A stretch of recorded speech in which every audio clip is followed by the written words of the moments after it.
My name is Evelyn Carter, and at 25, I was humiliated in front of 200 tech executives at my own sister's summit. The crowd laughed. Even my parents chuckled like it was some inside joke. All in good fun, my dad said later. But I wasn't laughing. What they didn't know was that while Olivia basked in the spotlight, I was the one who had actually written the code that made her breakthrough possible. I stood there frozen, mid-step, the glass slipping in my hand. The ice in my drink hadn't even melted, but something in me had. How did I go from being the family's joke to the one person they'd all soon fear? I remember that night. The rain had softened to a whisper against the window pane. My tiny apartment smelled like burnt toast and old carpet.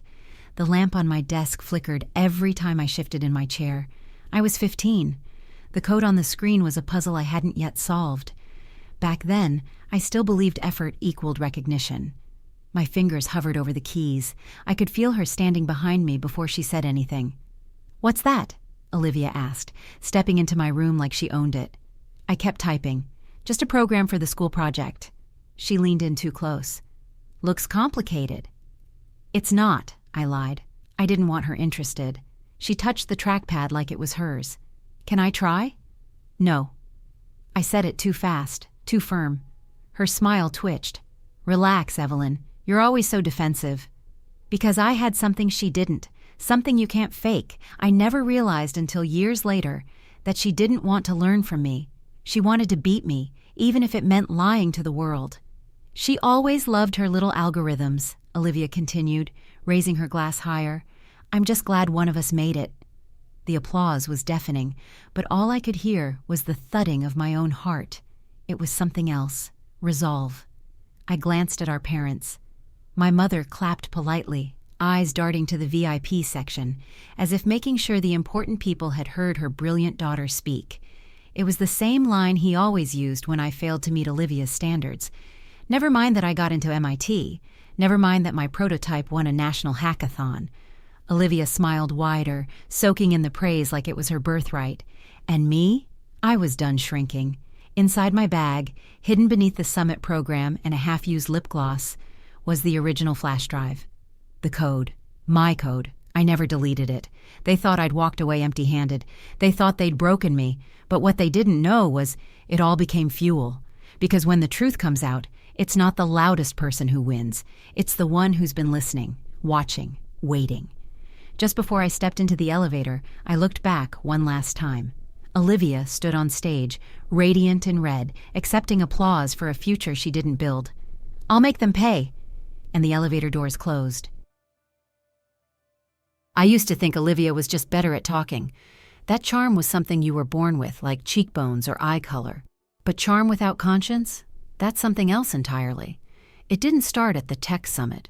It started long before that, before the toasts, before the betrayals, before I knew the difference between competition and sabotage. That night, I left the certificate on the kitchen counter. By morning, it was gone. At dinner, Mom was glowing.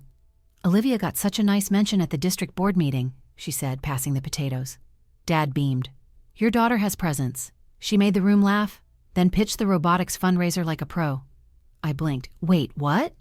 I turned to Olivia, who was casually picking at her broccoli. She shrugged. "They asked if anyone had a good story, so I told them about your contest. I mean, you weren't using it." Then she grinned. "You're welcome." No one said a thing. No one asked me how it felt to be erased. That was the first time I tasted resentment. Not sharp, not sudden. It was slow, metallic, like blood in your mouth after biting your tongue. I reran my code, changed a few lines, just to feel like something was still mine. I used to believe I could outrun her shadow by working harder, but shadows stretch, especially when the light hits someone else. Years passed, and with every new school, every achievement, Olivia had a way of making it about her. I helped her with the application. I proofread her essay. She used my old science fair board. I should have spoken up more, but when you grow up being told don't make a scene, you learn how to make yourself smaller, quieter, until you start mistaking silence for strength. One Thanksgiving, I remember standing at the kitchen sink, rinsing dishes while everyone else laughed in the dining room. Olivia had just come back from college for the break. She was wearing this perfectly fitted blazer like she was already running for office. Mom smiled, pride practically glowing from her pores. "And Evelyn's doing something with computers, right?" Laughter again. I don't think they meant it cruelly. But cruelty doesn't always come with a snarl. Sometimes it sounds like a compliment with a smirk at the end. That night I found myself staring at an old photo taped inside my notebook. She died when I was 12. Olivia isn't her daughter. She's my half-sister. But I stopped correcting people. What would be the point? She had the world's attention. I had a keyboard. Once, just once, I tried to tell Dad how it felt. We were in the garage. I was home for winter break, knee-deep in finals and caffeine, and Olivia had just landed a brand internship with some AI startup after charming a guy she met at brunch. "I don't get it," I said quietly. "I work hard. I build things. Why does no one care unless she's the one talking about it?" Dad didn't look up from his car manual. "Sweetie, Olivia's got the charm. You've got the brains. Too bad brains don't win friends." I stared at him, waiting for the joke. It never came. I thought about that moment for years. Every time I shipped a clean product, every time Olivia repackaged my work in glitter and took the bow, that was the blueprint of our relationship. I built, she branded. But there was one thing Olivia never understood, the one edge I had over her. She thought attention was power. She was wrong. Power is patience. Power is the quiet, the steady. Years later, the night before the tech summit, she came to my hotel room. She walked in without knocking. "Don't stay up too late," she said sweetly, eyeing the code on my screen. "You know you get sloppy when you're tired." I paused. "What do you want, Olivia?" She smiled. "Just wanted to say good luck. It's cute that they let you present." "Remember what I said when we were kids?" she whispered. "One day, I'll show you who's really in charge." She walked out before I could reply. I sat there staring at the door, my fingers curled tightly around the mouse. Not from fear, not even anger, resolve. She didn't know it yet. But her moment in the spotlight came with an expiration date. I wasn't going to fight her with noise. I was going to drown her in truth. The lights in the Nexus conference room were bright enough to burn. Rows of glass walls reflected my every movement, every breath, every flick of hesitation, the kind of space where even silence echoes. I stood at the front, palms sweating against the clicker, waiting for the projector to catch up. My slides appeared, minimal, precise, weeks of work compressed into 6 bullet points and a live demo. I cleared my throat. "This is Aegis, real-time adaptive threat modeling for enterprise systems, built on a hybrid AI backbone I've been training for 6 months. I heard the faint tap of Jason's pen 2 seats back. I didn't look at him. The room was still. Too still. I pressed enter. The screen shifted to the interface. My heart beat faster, but I kept my voice steady. When I finished, there was a pause. Then came applause. Sarah looked up. "This is clean work, Evelyn." My chest rose, just slightly, and then the door opened. Olivia. "Sorry," she said to the room, all breathless charm. "Emergency call with Singapore." She slid into the seat next to Sarah, crossed her legs, and smiled at me like nothing had happened. Like she hadn't sabotaged me since we were teenagers. I gave her a nod, controlled, cold. After the meeting, I lingered at my desk, organizing code files, replaying Sarah's compliment over and over in my mind. For once, I felt seen. Just a little. Jason stopped by. "You crushed it," he said, keeping his voice low. I think Sarah actually blinked. I smiled. For a minute I thought maybe things would shift, but the next morning, everything broke. I walked into the office to find HR waiting. 2 suits, polite smiles, a white envelope. "Evelyn, we need to speak privately." I thought it was about a promotion. I was wrong. "We've received a report of misconduct," the man began. My stomach tightened. I laughed, literally laughed. "Compromised?" I wrote every line. There's a repo. There's a changelog. They slid a printout across the table. Internal emails, with my name. Emails I'd never written. They were dated, time-stamped, addressed to a fake Gmail claiming to be a consultant who helped build Aegis. My throat closed. That's not mine. That's not me. But their eyes were already retreating, walls going up. "We've contacted the legal team," the man said. "Effective immediately. Your access is suspended pending investigation." I felt the floor tilt beneath me. I stumbled out of the room, breath shallow, like I was watching someone else walk through it. Jason found me 10 minutes later, sitting on the back steps of the building, my keycard useless in my lap. "They said someone leaked internal IP," I whispered. "Framed me." He crouched beside me. "This makes no sense." "I think she did it," I said. Jason didn't ask who. He knew. "I'll check the server logs," he said, jaw tight. "Something doesn't add up." I watched him walk away, his steps clipped with purpose.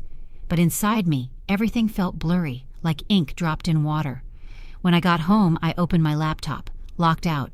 I stared at the login screen for what felt like hours, fingers hovering over keys that wouldn't work. Then I opened my personal drive and another file, one I hadn't created. Client X contract.docs. My mouse hovered. I opened it. Encrypted. No sender. No origin. Just that name. Client X. My stomach dropped. But why? Who was Client X, and what did Olivia stand to gain? She didn't need me discredited. She needed me erased. But this was war. And war required proof. I shut the laptop and stood. My hands were shaking, but not from fear. Resolve has a tremble too. My laptop sat closed on the table. I hadn't touched it since last night. Client X. I traced the rim of my coffee cup with one finger, slowly, methodically, like it might steady me. How deep did this go? Was this just about revenge, or something bigger? A shadow crossed the glass door. Jason. He looked over both shoulders before walking in. No umbrella, just soaked hair and urgency. He spotted me, nodded, and slid into the seat across from me, dropping a USB stick onto the table between us like it was a grenade. "I pulled the log files," he said, voice low. "You're not crazy." I blinked. "That's comforting." He leaned in. "Someone tampered with the metadata, backdated the email timestamps, rewrote sender IDs, sloppy job too, probably rushed." My pulse kicked up. "Can you prove it?" I asked. He nodded, but not confidently. "Maybe, not cleanly, but there's something else." Jason pulled out his phone, scrolled, and turned it toward me. A photo of Olivia, standing outside Nexus HQ. "Who's that?" I asked. "No idea," Jason said. "But he showed up 5 times in the last 2 weeks, always just before Olivia left for client meetings." Client X. A forged paper trail. Olivia's sudden rise. But it wasn't just professional sabotage anymore. This felt dangerous. I stared at the USB. "This could get you fired," I whispered. Jason shrugged. "So don't use my name." My fingers closed around the drive, and for the first time in days, something inside me steadied. I wasn't alone. The files opened like secrets exhaling. And then I saw it. A pattern. Unless... I froze. Unless she had access to my backup drive. I thought back to the night of the tech summit. Olivia, walking into my hotel room, smiling too easily, getting too close. She'd leaned over my desk, complimented my slide designs, her perfume lingering even after she left. That was the night before the emails were time-stamped. I sat back in my chair, stomach tight. She'd done it then. Cloned my access. Maybe even copied my drive. I wanted to scream, but rage was a luxury I couldn't afford. Instead, I pulled up the metadata chain, started mapping the source signatures line by line, and that's when I saw it. Not a Nexus label, something else, something external. I typed the phrase into an encrypted search index. 2 hits, both tied to a consultancy group registered out of the Cayman Islands. Shell accounts. No employee records, no services listed. But one name showed up twice. A holding firm linked to Olivia's trust. My breath caught. She hadn't just framed me. She'd sold the project. That was the twist. This wasn't about pride or even personal revenge. I shut my laptop. The room felt colder. I needed air. I stepped outside. The rain had stopped, but everything still dripped. The streetlight buzzed, casting a pale orange haze across the wet sidewalk. And that's when I noticed it. A figure, across the street, just beyond the edge of the glow, still, watching. I didn't move. Neither did they. Then walked off. I stood there for what felt like forever, breath held, heart hammering against my ribs. Who was that? Was Olivia watching me now, or was someone else? I went back inside, locked every bolt, drew every curtain. This wasn't just about revenge anymore. It was about survival. The next morning, I woke to the sound of my phone buzzing against the wood floor. 2 missed calls from Jason. 1 text. "You need to see this. Meet me at the office. After hours." All day I moved like a ghost. Grocery store, laundromat, cafe, just to be seen by cameras, just to remind whoever was watching. I wasn't hiding. Not yet. By 9:02 p.m., I stood in the alley behind Nexus HQ, hoodie up, backpack tight against my spine. The air was dry and cool, with the kind of stillness that made your breath feel too loud. Jason let me in through the back door. No words, just a nod. His jaw was tight, his eyes scanning every corner like a soldier returning to a battlefield. We slipped through the hallways in silence, past empty glass offices and humming vending machines. "Server room's been wiped," he said once we were inside. But the mirrored archive wasn't. No one thinks to check that. He pulled up a panel on the wall, entered a 6-digit code, and a thin drawer slid out, revealing a dusty hard drive, blinking like a forgotten heart. He plugged it in, and there it was. Not just the fake emails, but everything. My skin prickled. I watched as Jason began copying the contents onto an air-gapped laptop. "You sure we should be doing this here?" I asked. His hands didn't stop moving. "If we wait, the system will auto-purge by Monday. Someone programmed a kill switch." That detail chilled me. This wasn't just corporate espionage anymore. This was criminal cover-up, deliberate, professional. As the files transferred, we waited in the dark. Just 2 folding chairs and the low hum of servers buzzing like cicadas behind the walls. "I used to think she just wanted to beat me," I said softly. "But this is something else." Jason didn't speak for a moment. Then, "She's scared of you." I looked up. "What?" "She always was. She knows you can build what she only knows how to sell. She needs to stay 10 steps ahead because if you're ever given the same room, you'd win." His words landed hard. Not as flattery, as fact, complete. "Emergency copy," he said. "You keep it off-site, not at home, not on the cloud. Hide it like it's a body." I swallowed. "Got it." Just as we were about to leave, Jason froze. His hand hovered near the doorframe. "Wait." A small black square. A camera. He turned it in his hand. No markings, no wires. "This isn't company property," he said. The silence between us thickened. "We've been watched. Not by security, not by IT, by someone else." My mind reeled back to the figure outside my apartment, the way they stood. Unmoving, calculated. We left quickly, taking separate exits again. I walked 10 blocks before I even breathed fully. Back at home, I cracked open the archive files, and there, buried under layers of misdirection, I found it. A contract, dated 3 months ago, signed by a consulting group, a fake one. The same one tied to the Cayman account, with Nexus IP attached, and a list of feature specs, features identical to Aegis. It was signed by someone named E. Carter. I stared at the signature. Perfect match to mine. But I hadn't signed anything. She didn't just erase me. She'd become me. Identity fraud. On paper. In metadata. Across borders. And I had no idea how deep it went. I leaned back in my chair. My pulse was racing. My knees were locked. My fingers dug into the armrest like anchors. Was this her endgame all along? Not just to take the project, but my entire identity? I stood too fast. My head spun. I walked to the sink, ran cold water, splashed my face. The mirror didn't help.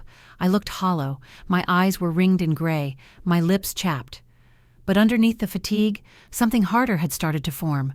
A thread of steel. If she wanted to wear my name, she was going to choke on it. Then my phone buzzed again. Blocked number. I didn't answer. But a voicemail landed. I tapped play. Static. Then a voice I hadn't heard in years. "Evelyn." "It's Mia. I need to talk. It's about Olivia and what she did to me." The line cut off. She was already there when I arrived, huddled in a booth near the back, nursing a cup she hadn't touched. Her hoodie was 2 sizes too big, sleeves pulled over her hands, eyes flicking toward the door every few seconds like muscle memory. I slid into the seat across from her. "Thanks for coming," I said. She nodded, her jaw clenched tight. I almost didn't. The waitress passed by. I waved off the menu. Then Mia finally spoke. "Olivia threatened to ruin me. My pulse skipped. What? I leaned in. What did she say? She called me to her office, said if I ever mentioned what I saw, she'd make sure I never worked in tech again. Said she had contacts at every major firm. The words hit like cold metal. And you believed her? I asked, softer than I meant to. She looked up. Her eyes were rimmed red. I was 23, first real job, student loans up to my neck. Yeah, I believed her. I swallowed the sharp retort forming in my throat. This wasn't about blame. This was about truth. Why now? I asked. Mia pulled a folded piece of paper from her coat pocket, slid it across the table. A non-disclosure agreement, signed, stamped. But it wasn't from Nexus. It was from a shell consultancy. Same one I'd traced in the fake licensing contract. She paid me to keep quiet, Mia said. Said it was part of my severance when I transferred teams. I told myself it was nothing. I turned the paper in my hands, the logo, the language, the same formatting from the Client X documents. She hadn't just silenced Mia, she'd paper trailed it, legitimized the threat. She forged my name, I murmured, on a contract selling off Aegis. Mia blinked. Are you serious? She's selling Nexus IP to outside entities, hiding it behind fake consultants, using my name. If I hadn't found the archive files, I'd have no way to prove it. Mia stared at me, then slowly reached into her bag and pulled out a flash drive. I kept backups, she said. I know, stupid, but I needed proof, in case I ever needed to defend myself. A tight laugh escaped me. Guess we're both paranoid in the right ways. She smiled for the first time, and for a moment the room felt almost normal, but only for a moment, because when we stepped outside, the streetlight across the parking lot buzzed, then went dark. Mia stiffened. You saw that? I nodded. We're being watched. We need to move, she said, her voice cracking. I didn't argue. We took her car, drove half a mile before pulling into a different lot. Inside the dim glow of a convenience store, I popped the flash drive into my laptop. Files, not just code. And one audio file. I clicked play. Her voice, Olivia's. If Evelyn ever finds out, we bury her. Not just her project, her career, her name. Do you understand me? My breath caught. I sat back, let the silence stretch. This wasn't just betrayal anymore. This was character assassination, a strategic surgical erasure. I need your help, I said. She nodded. No hesitation this time. Maps of the Nexus network, archive backups, timestamps, Slack histories. We pieced everything together. The room glowed with laptop light, cords coiled like snakes between coffee mugs and discarded takeout boxes. Jason traced Olivia's admin access to a specific proxy server, not registered to Nexus. It's a private node, he said, rerouted through VPN chains, but I found its echo in the email server logs. And Mia? She cracked the encryption on another folder labeled XC2. Inside were offshore payment receipts, tens of thousands, wired, hidden. Who is she paying? I asked. Mia hesitated. Or being paid by. And then came the twist. A name we hadn't seen before. S. Nguyen Holdings. My heart stopped. Sarah, Nexus's CEO. Jason leaned over the screen. Could be coincidence, could be family, could be a shell. I looked at him. Or she's in on it. The room fell silent again. But silence didn't mean stillness. Because in that moment, my entire foundation cracked. If Sarah was involved, I wasn't just up against Olivia anymore. I was up against the company itself, and we were running out of time. The moment I saw S. Nguyen Holdings listed in the offshore payments folder, time did exactly that. Sarah Nguyen, my boss, the face of Nexus, the woman who once called my work clean.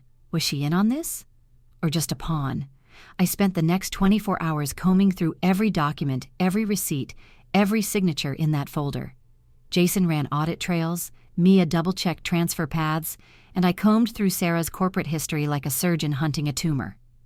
The consultancy shell account listed a P.O. box address in San Francisco, registered under a different name, Margaret S. Nguyen, Sarah's sister, or maybe her shield. The payments had been funneled through a separate holding firm 2 months before my project was presented, before Olivia's pitch, before I was fired. I sat alone in my living room that night, legs curled under me, staring at the ceiling. I didn't want this to be true. Not her, Not the one adult in the company who had once looked at me like I was more than a background coder, but it was. So I did something reckless. I asked to meet her.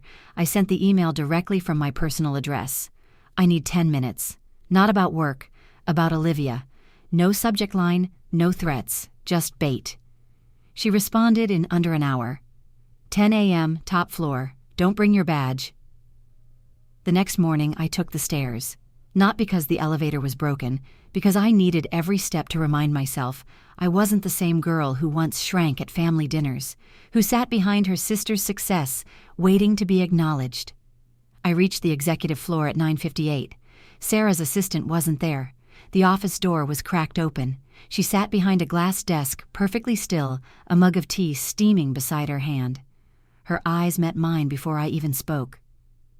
"I assume you have something worth this breach of protocol," she said coolly.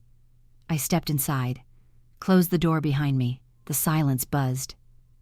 "I know about the payments," I said, "through S&Wen Holdings, to the shell company, to Olivia." Her fingers didn't twitch. Her breath didn't change. She simply tilted her head. "And?" My throat dried. "You're protecting her." A slow blink. "No, I'm protecting this company." I stared. The words were like ice water poured down my spine. "You let her steal," I whispered. "From me. From this company." Sarah stood, calm, unshaken. "She brings in investors, keeps our name on every magazine cover. You think the board cares about the source code?" I took a step forward. "I do." "That's why you'll never be her," she said. "You still think talent is enough." I clenched my fists. My nails bit into my palms. "I have the archive," I said. "The emails, the contract, the recording." "Release it," she said. "Go ahead, blow the whistle.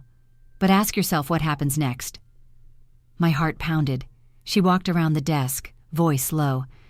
"The moment you go public, Olivia becomes a scapegoat, and the board cuts ties. They'll bury her, and with her, every trace of your work.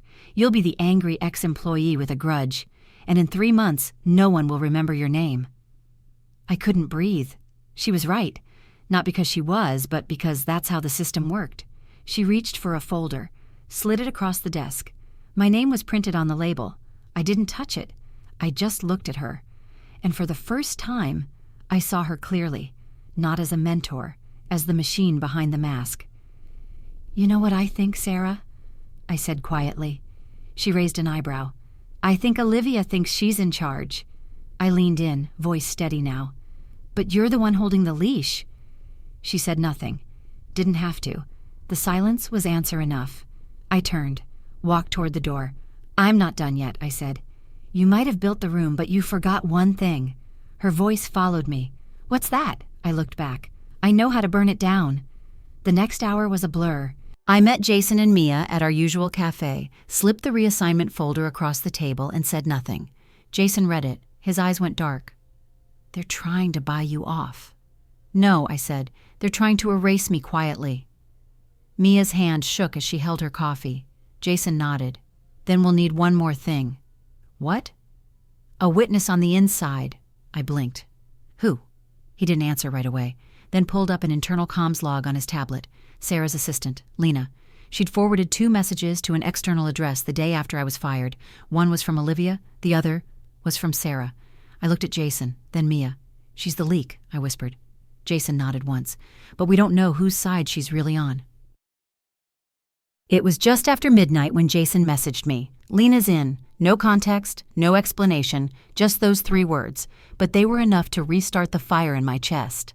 Lena sat alone at the far corner folding table, nursing a can of off-brand soda. Her posture screamed, "I don't want to be seen," but her eyes were sharp, alert. I slid into the plastic chair across from her. Jason stayed near the entrance, pretending to browse the vending machine. She didn't smile. "You're lucky I owe Jason," she muttered. "You don't owe me," he said from across the room. "You just hate being used." Lena's gaze flicked back to me. I read everything. The payments, the IP trails, the forged emails. I knew Olivia was bad, but Sarah? She shook her head. "She promised me I'd be promoted if I kept my mouth shut. Said Olivia was just a tool, a useful manipulator," Lena whispered. "But last week, she cut me off. Said if I asked one more question, I'd lose my clearance. My jaw tightened. You forwarded 2 files to an external account. That wasn't just curiosity. She didn't blink. It was insurance. I exhaled. She's going to try and bury this, I said. Or us. And we can't stop it unless someone from inside says it out loud. Lena stared down at her hands, the way someone does when they're calculating how much of their life is still their own. You have 1 shot, she said finally. You drop this at the summit, in public, with everyone watching, before Sarah can spin it, before Olivia disappears again. My pulse quickened. Then help us build the last piece. She slid a flash drive across the table. It's Sarah's private meeting schedule. She met with a man listed as J. Prescott 5 times in the last 2 months. Jason turned. That's the investor backing the acquisition rumors, he said. He funds black box tech portfolios. If Sarah's selling IP through Olivia to him... They're not just stealing from Nexus, Lena finished. They're selling Nexus. The laundromat suddenly felt smaller. The hum of dryers louder. My ears buzzed with rising static. I need to ask you something else, I said, quieter now. Lena looked up. She hesitated, then pulled out her phone, tapped twice, and showed me the screen. Complaint filed by M. Vale Mom. No. Olivia used Mom's maiden name as an alias. I stared at it. My throat constricted. That name was sacred to me. She didn't just erase my work. She used the last part of my mother I had left. To destroy me. A twist I didn't see coming. Olivia had always mocked my sentimentality, but she knew exactly where to hit when it counted. Jason stepped closer. We use this. All of it. We tie her to Sarah, then tie both of them to Prescott. We build a digital noose they can't wiggle out of. Mia joined us the next morning with fresh backups and a small whiteboard she wheeled into my apartment like we were plotting a heist. And maybe we were. Between coffee cups and open laptops, we built it piece by piece. The original code tree with timestamps. Olivia's Slack messages requesting deleted Git branches. A hidden transaction record Lena had found between S. Nguyen Holdings and Prescott's fund. We didn't just need evidence. We needed story. People don't believe code. They believe conflict, emotion, betrayal, blood on the stage. So I drafted the slides, not flashy, not slick, just the truth, stacked in cold white text over black backgrounds. Jason layered in metadata logs. Mia double-checked every chain. And then we rehearsed. Again and again. Until my throat went raw and my fingers ached. You're ready, Jason said. I wasn't sure if he meant the slides or me. I hoped both. She used your name, I thought. She tried to make you complicit, but Mom had always taught me, you fight clean, and if you can't, you fight smart. A ping pulled me from my thoughts. It was Lena. Heads up, Sarah's flying in early. Olivia's booked a closed door with her at 7:30 a.m. tomorrow. They're prepping something, not sure what, but it's not good. I stared at the message. The storm was coming early, and if I didn't move now, I might not make it to the summit stage at all. The sky cracked open around 6:45 a.m. Thunder rolled across the city like a threat, low and deliberate. Rain slammed against my apartment windows in uneven bursts, as if even the weather knew what today meant. I stood in front of the mirror, fully dressed but not ready. My hands hovered near the zipper of my jacket. The black fabric felt heavier than usual, like it was absorbing the tension in the air. Focus, I whispered. Not to be brave, just to breathe. The paranoia didn't feel dramatic anymore. It felt earned. Mia and Jason picked me up exactly at 7:10. Mia handed me a travel mug of coffee, her knuckles pale against the ceramic lid. No time to rehearse again, she said, almost apologetically. I don't need another rehearsal, I replied. I need them to listen. She won't, I said. Not this time. I found a quiet hallway near the west wing. Cold tile, fluorescent lights that hummed like anxious bees. I paced, then stopped, then paced again, rehearsing the intro in my head until my tongue felt numb. And then Olivia walked around the corner. Her eyes scanned me from head to toe. Cute outfit, she said. Planning to crash something? I didn't flinch. Thought I'd drop in on a few old friends, I said. She stepped closer, her voice lowering to a confidential hush. You really think anyone's going to believe you over me? I don't need belief, I said. I have proof. Olivia chuckled. You still don't get how this works. The moment you raise your voice, you're hysterical. The moment you sit quiet, you're invisible. Pick one." I stepped in, inches from her face. "I'm done picking between being ignored and being destroyed." A flicker of something passed behind her eyes. Maybe fear, maybe strategy. Then she smiled again. "Break a leg," she said, and walked away.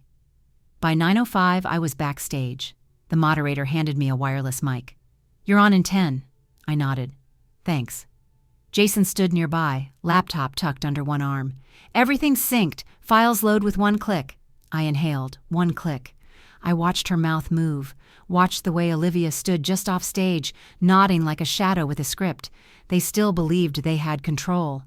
And then the moderator called my name. I stepped out. Bright lights hit me like a slap. Applause followed. Sparse, polite. I walked to the center, mic in hand, notes in my head, until I said, "I want to tell you about a project called Aegis." The room shifted. Phones came up, eyebrows furrowed. "Some of you may remember it from last year's beta launch," I continued. "You may know it as Olivia Vale's flagship AI." I paused. "I know it because I built it." A hush fell. I clicked once. Slide 1, timeline comparisons. Slide 2, code snapshots with metadata. Gasps broke out. Camera shutters. A few people stood. I spoke louder. I turned to the final slide. A black screen, white waveform, Olivia's voice. "If Evelyn ever finds out, we bury her. Not just her project, her name. Do you understand me?" Silence. Heavy. Piercing. Until someone in the audience shouted, "What the hell?" The moderator scrambled forward, eyes wide. But the damage was done. And Olivia? She was gone. Jason rushed over. "She bolted. We think through the side door." I handed him the mic. "Stall them." Then ran. Down the hallway, past the elevator, out the back exit. I spotted her, running, toward a black SUV. I shouted, "Olivia!" She turned, and for the first time she didn't smile. She slammed the door behind her, and the car sped off into the rain. The moment Olivia disappeared into that black SUV, something inside me snapped into place. Not rage, not panic, precision. I stood there for a breath, rain matting my hair to my forehead, water dripping into my collar, the USB still warm under my coat. Jason caught up a minute later, panting. "She's gone?" I nodded once. Coward ran before the collapse. The video clip had already gone viral. By the time I got back to the green room, Sarah was waiting. Alone. She didn't sit, just stood by the minibar, arms crossed, a drink untouched beside her. "You think this will work?" she asked without turning around. "I think it already has." She finally looked at me. "You just tanked your future." "No," I said. "You tried to erase my past. There's a difference." She picked up the glass, considered it, then set it back down with a soft clink. "You know what happens next, right? The board will want blood." "Then they'll get yours," I said. "And hers." The muscle in her jaw twitched. She stepped closer. "You think this is justice? It's not. It's noise. You made a scene and maybe you'll get a few headlines, but real power? It doesn't flinch when people scream." I met her eyes. I wasn't screaming, and walked out. Back on the main floor, Mia was pacing near the tech booth, talking to someone from PR. Her hands fluttered nervously around her phone, eyes darting between reporters and Nexus staff like she was trying to solve a 1,000-piece puzzle before it exploded. She spotted me. "They're holding a press conference in 20 minutes. Sarah's legal team is scrambling." Jason emerged from the crowd with a grim look. "Internal memo just dropped. Olivia's been suspended pending investigation." My stomach didn't lurch. No relief, just confirmation. "She's running," I said, "and Sarah's trying to outrun her shadow." We regrouped at the back hallway and ducked into a supply room Jason had unlocked with a borrowed badge. Inside, dusty chairs, a coffee cart, and silence. I closed the door behind us. "Okay," I said. "Now we finish this." Jason set up the laptop, Mia readied the final file transfer, and I connected to the encrypted upload portal. This wasn't about drama anymore. This was about documentation. Minutes ticked by like molasses. I watched the progress bar crawl across the screen while my foot tapped involuntarily against the linoleum. Then it happened. The email notification pinged, a message from the Office of Corporate Ethics and Compliance. I let out a breath I didn't know I was holding. You don't know what you've started. No name, no signature, just that. My chest went tight. I showed it to Jason and Mia. He frowned. Could be Sarah, could be Prescott, could be one of Olivia's cleanup crew. Mia's voice was a whisper. Or someone else we haven't seen yet. By the time we emerged from the back hallway, a crowd had formed in the main atrium. A podium had been rolled out, and standing behind it was Sarah, poised, smiling, perfectly undisturbed, until she saw me. She cleared her throat. I stepped forward. Don't bother, I said, my voice carrying across the room. People turned, cameras shifted. I walked straight to the front. The review's already done. A new screen lit up behind her. The crowd gasped. Sarah turned to it slowly, a beat of silence, followed by another. Where's Olivia? Another. Is this why the IPO stalled? She looked at me. For a long moment, neither of us moved. Then she picked up the mic. Effective immediately, I'm stepping down from my role as CEO. Shock rippled across the room. And, she added, we will be cooperating fully with regulatory investigators. She set the mic down and walked off stage. Not in shame, in strategy. Always with the strategy. But I didn't care, because this time, I wasn't behind the curtain. I was the one holding the script. Later, in the quiet corner of the lounge, Mia sat beside me, legs tucked under her. Jason leaned against the wall, arms crossed. None of us spoke. Not for a while. Then Jason said, She's not done. Prescott's still out there. I nodded slowly. And Olivia? Mia looked down at her phone. She just booked a one-way flight. I stood. Then we're not done either. It didn't happen overnight. I thought once Sarah stepped down and Olivia ran, it would feel like an ending. It didn't. The media storm hit hard. Headlines, podcasts, think pieces with names like The Woman Who Took Down a Titan. I didn't read most of them, but I watched the board announcement live. Effective immediately, Sarah Nguyen is no longer affiliated with Nexus Innovations in any operational or advisory capacity. They didn't mention Olivia. They didn't have to. By then, her face was already plastered across leaked documents and investor briefings.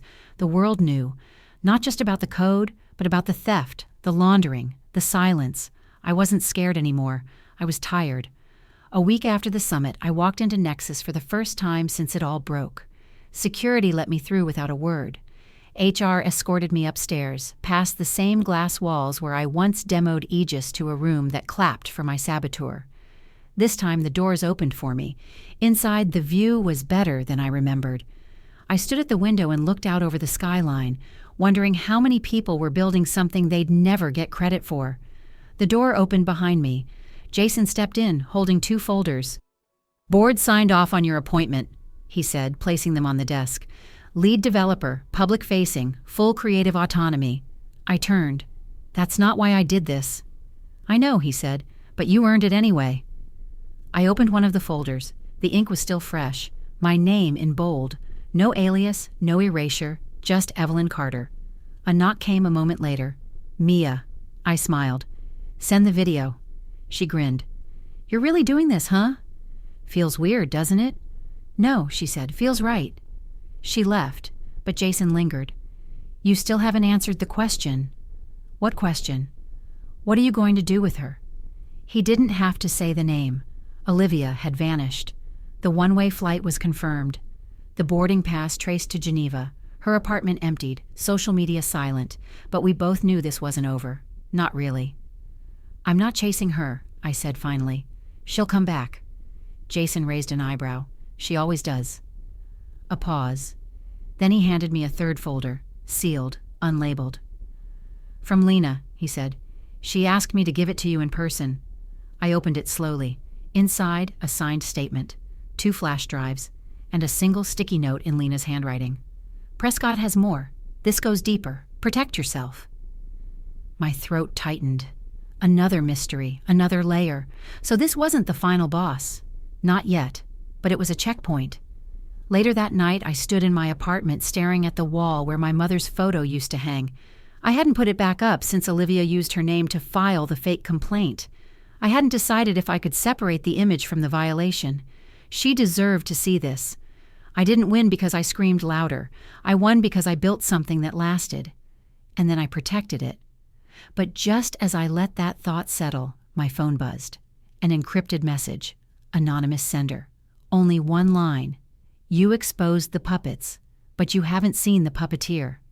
I stared at the screen, and for the first time in days, I felt something flicker. Not fear, fuel. The message stayed on my phone screen longer than it should have. You exposed the puppets, but you haven't seen the puppeteer. I didn't flinch. Not this time. I forwarded the message to the federal investigator assigned to the Nexus case. Then I silenced my phone and left it face down on the table. No more chasing shadows. I had work to do. Mia met me in the hallway with a smile I hadn't seen since before the mess began. Team's ready in the main room, she said. I nodded, adjusted my sleeves. Let's go. Real applause, the kind that lands. That afternoon, I got a call. It wasn't Olivia. It was Lena. They found him, she said. Prescott's being investigated. Wire fraud, corporate espionage, racketeering. You were just the beginning. I didn't say much, just listened. Sometimes silence says more than vindication. But Olivia? She was still out there, until she wasn't. But what caught everyone's attention was the second figure stepping in behind her. Prescott. His face was clearer than hers, and now, officially, he was on record. The clip made national news in less than an hour. My lawyer called within 10 minutes. We won't need to testify, she said. The recordings did enough. Olivia's being extradited. I stood by the window again, same spot where I'd watched her disappear. Now, she was the one trapped in the spotlight. Full circle. When the agents reached her, she didn't run. She didn't scream. She just looked tired. I understood that part. But tired wasn't enough anymore. I went home, made tea, and watched the sun set without thinking about who else was watching. And then I opened the box, the one I hadn't touched in years. Inside, my mother's journal, a broken USB, a photo from my first hackathon, me at 14, standing beside a project Olivia would later take credit for. I burned that photo, kept the journal. Then I wrote something new, a note I taped on my office wall. It said, "You don't need to be seen to make impact. You just need to build what lasts." Because in the end, that was the lesson. Truth doesn't need applause. It just needs to be undeniable. And justice? Justice isn't loud. It's quiet, final. So if you're watching this and someone's tried to erase you, don't scream. Don't shrink. Build. Because no one gets to rewrite your story but you. If this story kept you hooked, hit that subscribe button and comment your favorite twist. Share this video with someone who needs to be reminded that truth always finds its way to the surface.